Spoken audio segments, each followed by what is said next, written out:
Hello again and welcome back to Go Visit Castles. This week we're back in our home county of Derbyshire to explore Tissington Hall. And we have a very special guest this week. We have the property's owner, Sir Richard Fitzherbert, joining us to give us an insight into what it takes to run and maintain an historic building and stately home.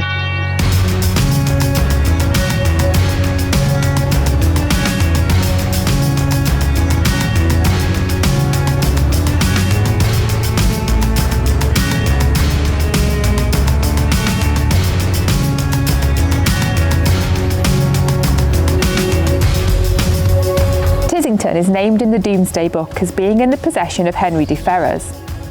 De Ferrers was awarded extensive lands after the Norman conquest, totalling 210 manors. His son Robert inherited his father's estates in England and was made the Earl of Derby. This smashing like a coat of arms there. Yeah, it's awesome, isn't it? Brilliant. I like the fist on top of it as well. Brilliant. Oh, knock.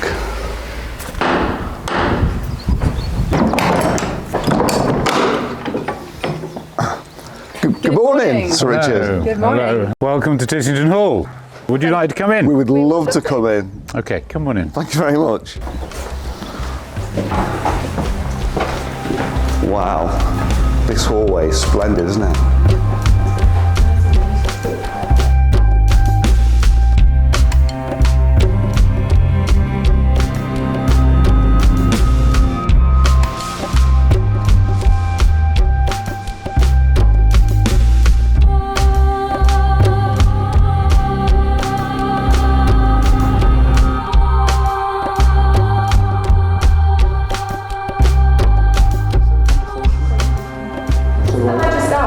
The Fitzherberts, is there a relationship between them and the Herberts, the Earls of Carnarvon? Yeah, we came over with William the Conqueror.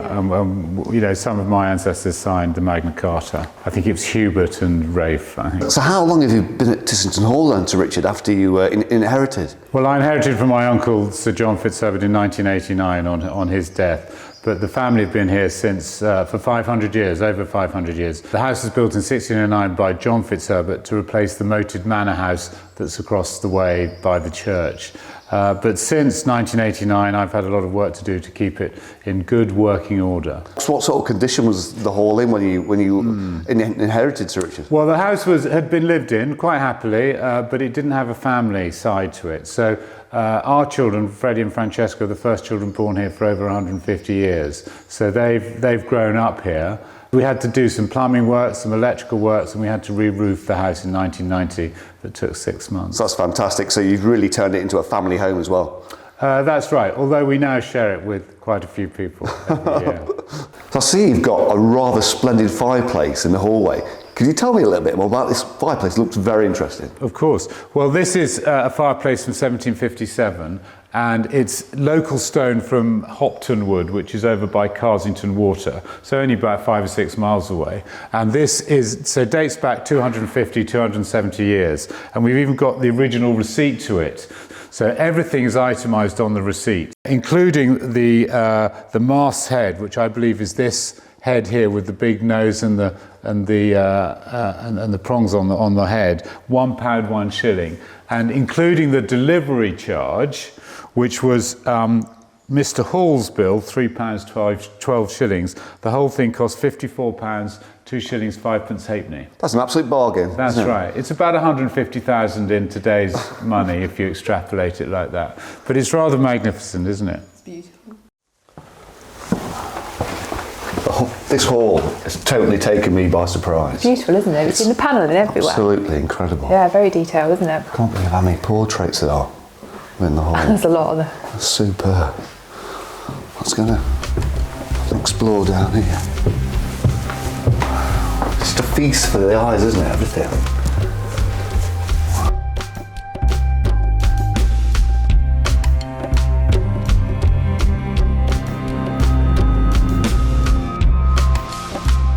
Some moody shots of Tissington over the years, because I've sold a lot of paintings here to keep the roof on and keep the whole place going. So every year I go up to Buxton and look at the local artist gallery exhibition in the museum there, and then I choose a local artist to come and give their interpretation of Tissington. So I don't tell them what to paint. It's set Tissington in their interpretation. So that's an unusual one, the bendy picture. And that's a local. That's the classic one. Yeah. And then this is a moody one. You can't quite see it in the but when you put some light on. But it's called From Ashbourne to Tissington. It's a guy called Vincent Gooner from Ilkeston actually, and he's rather special. Yeah, I rather like that one. It's different. It's different because it's got the industrial thing, and it's just different. He's just very clever.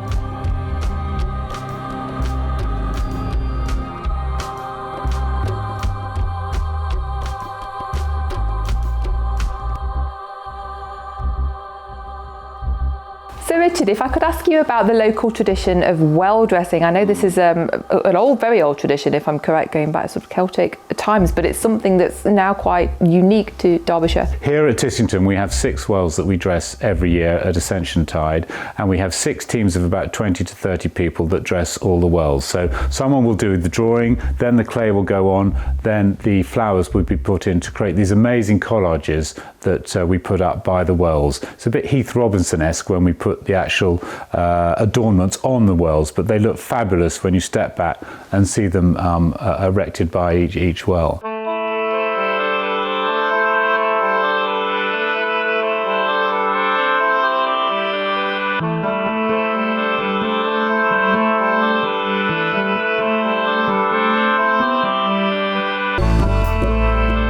During the time of Henry I, the estate was owned by the Savage family, and when the last male heir died in 1259, 2 co-heiresses brought the manor in moieties to the families of Mainell and Enza. Ownership of the manor didn't become reunited until the reign of Elizabeth I, when both moieties came into the ownership of Francis Fitzherbert.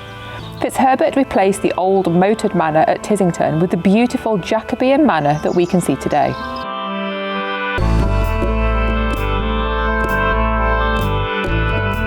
So Richard, prior to you inheriting the property, I gather that you had a normal full-time job, like most people do.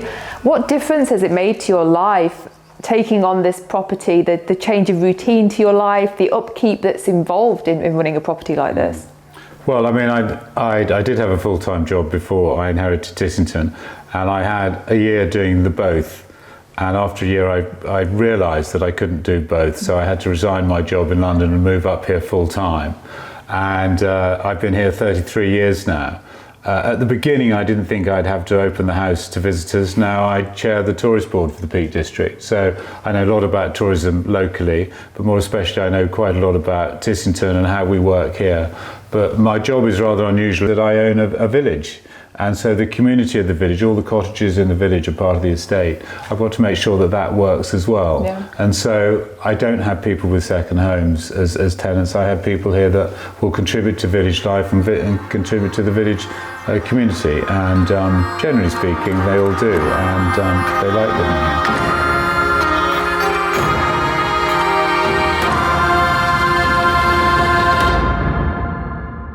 We've had a lovely time here in Tissington. The village itself is so picturesque. The hall is spectacular. And Sir Richard has been a fabulous host, hasn't he? For me, it's been amazing meeting Sir Richard and him showing us around the house and showing us parts of the house which you wouldn't normally get to see. For me, that's been absolutely superb. And if you plan to have a wedding, Tissington Hall is the place to have your wedding at. Definitely. You could do far worse than Tissington Hall. It's a beautiful, beautiful place.